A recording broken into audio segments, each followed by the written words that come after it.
ఇక్కడ చూస్తున్నది మనము 8.5 HP 4 stroke mini high speed weeder. ఇది ఈ యొక్క వీడర్ అనేది మనకి 15 ఇంచీల బ్లేడ్ విడ్త్, 21 ఇంచి వెడల్పు మిషన్ అనేది వెళ్ళడం జరుగుతుంది.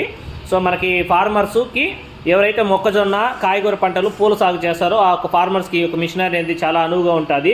ఈ యొక్క మిషనరీ అనేది మనకి 8.5 HP 4 స్ట్రోక్ ఇంజన్తోను, అలానే ఇక్కడ చూస్తున్నటువంటి క్లచ్ సిస్టమ్ గాను ఈ యొక్క మిషన్ సెట్ అనేది